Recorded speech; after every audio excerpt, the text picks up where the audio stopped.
ఉద్యోగులని దాన్ని పొలిటికల్ చేసేళ్ళు. దానికి మా అందరి తరపున క్షమాపణలు సార్. మీరు అదే హుందాతనంతో మైక్ టీవీకి ఇంటర్వ్యూ 20 నిమిషాలు ఇచ్చారు సార్. ఆ ఇంటర్వ్యూ కూడా చూసా. అది అంతే హుందాతనంతో మీరు చెప్పిళ్ళు, నన్ను అడ్డుకోలే అడిగిళ్ళు నిరుద్యోగులు అని చెప్పిళ్ళు. దానికి ముందుగా క్షమాపణలు సార్. సెకండ్ ఇచ్చిన మాట కట్టుబడి మా కోసం మళ్ళీ చెప్పిన డేటు చెప్పిన టైంకి ఈరోజు వచ్చిళ్ళు సార్. నేను మీలో ఒకరిని, నేను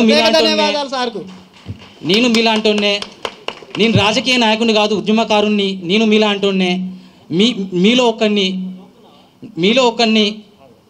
మీ సమస్యలు నేను వింటా అని వచ్చినందుకు కృతజ్ఞతలు సార్. భగవద్గీత, ఖురాన్, బైబుల్గా భావించే మేనిఫెస్టో కాంగ్రెస్ గవర్నమెంట్ రిలీజ్ చేసింది సార్. అందులో 13 నోటిఫికేషన్స్ ఇచ్చింది. వితిన్ 1 ఇయర్లో కంప్లీట్ చేస్తామని చెప్పిళ్ళు. యాక్చువల్గా 1 ఇయర్ కంప్లీట్ అయిపోయింది సార్. తర్వాత దేవాలయంగా భావించే అసెంబ్లీలో డిప్యూటీ సీఎం బట్టి విక్రమార్క గారు జాబ్ క్యాలెండర్ రిలీజ్ చేసింది సార్ విత్ 20 నోటిఫికేషన్స్. దానికి డేట్స్ కూడా ఇచ్చిండు. ఆ డేట్స్ కూడా ఈ జూలై 30కి అయిపోతే అన్ని ఎగ్జామ్స్ కంప్లీట్ చేసి ఉండాలి సార్. కానీ 20 మంత్స్ అవుతుంది, ఇంతవరకు ఒక నోటిఫికేషన్ కూడా రిలీజ్ కాలేదు సార్. మేము 20 నెలల నుంచి ఇదే లైబ్రరీలో ఇలానే ఉంటున్నాం సార్. ప్లస్ ఈ 20 నెలలు కూడా ఎస్సీ క్లాసిఫికేషన్ కొన్ని రోజులు ఆపిల్లు సార్ నోటిఫికేషన్కి.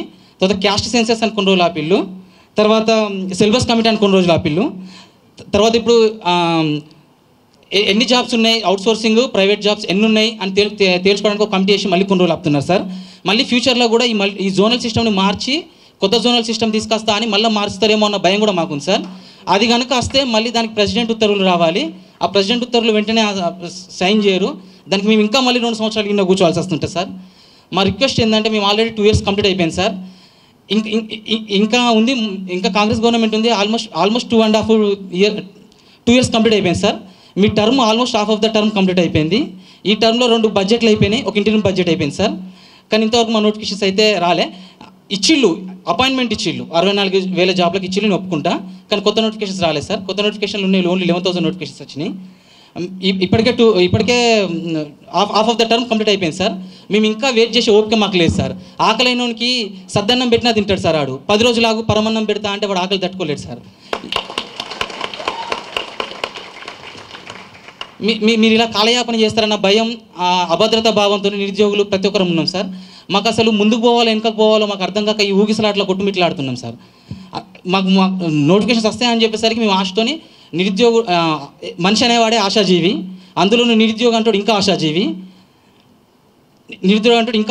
వాడు ఎప్పుడు నోటిఫికేషన్స్ వస్తాయేమో అన్న ఆశతో ఎదురు చూస్తూనే ఉంటుండు. ఇప్పటికీ 2 ఇయర్స్ అలానే వెయిట్ చేసినాం.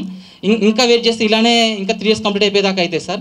మళ్ళీ ఎండింగ్ మూమెంట్లో మీరు అన్ని నోటిఫికేషన్స్ ఇస్తారు. ఆ ఎండింగ్ నోటిఫికేషన్కి మళ్ళీ మేమే వచ్చి మళ్ళీ మాకు ఒక నోటిఫికేషన్ టైం కావాలి అని మేము మళ్ళీ ధర్నాలు ఇచ్చే పరిస్థితి ఏర్పడుతుంది సార్. అందుకని అంత లేట్ దాకా చేయకుండా ఇప్పుడే వచ్చేలా చూడండి సార్. ఎట్టి పరిస్థితుల్లో మీరు లేట్ చేయకండి సార్. ఇంకోటి మెయిన్ స్ట్రీమ్ మీడియా మా బాధలు ఏవి కవర్ చేస్తలేవు. ఎంతసేపు త్వరలో నోటిఫికేషన్స్, అతి త్వరలో నోటిఫికేషన్స్, 30,000 ఉద్యోగ నోటిఫికేషన్లకు కసరత్తు జరుగుతుంది, 50,000 నోటిఫికేషన్లు సుదీర్ఘమైన కసరత్తు జరుగుతుంది. ఇక నోటిఫికేషన్ల జాతరే అని ఇట్లా ఇస్తున్నారు సార్. కానీ ఇలాంటి ఏమో మెయిన్ పేపర్లు వస్తుంది సార్. అవి చూసి ప్రతి నిరుద్యోగి ఆశతోని ఒంటికి బ్యాగ్ వేసుకొని హైదరాబాద్కి వస్తున్నారు సార్. వచ్చి ఇలానే ముగ్గిపోతున్నారు. ఈ మెయిన్ స్ట్రీమ్ మీడియా కూడా నా రిక్వెస్ట్, మీరు ఇలాంటి హైలైట్ చేసి మేము ఏమైనా ధర్నాలైనా ఏమైనా ర్యాలీ చేసినా మీరు చిన్నగా చేసేస్తున్నారు. ఆ సమస్య పెద్దగా పోతలేదు.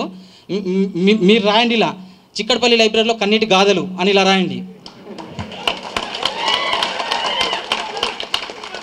ఇరుకు గదులలో కోటి ఆశలతో నిరుద్యోగులు నోటిఫికేషన్ల కోసం ఎదురుచూపులు, ఇలాంటివి రాయండి.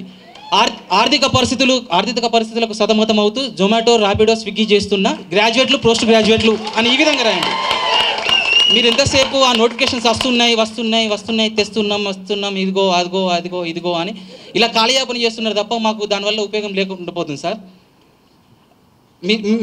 మీరు అన్న మాట ప్రకారం ఆ నోటిఫికేషన్స్ అయితే రిలీజ్ చేయండి సార్. ఈ లోకల్ బాడీ ఎలక్షన్స్ లోపు మా సిన్సియర్ రిక్వెస్ట్ సార్.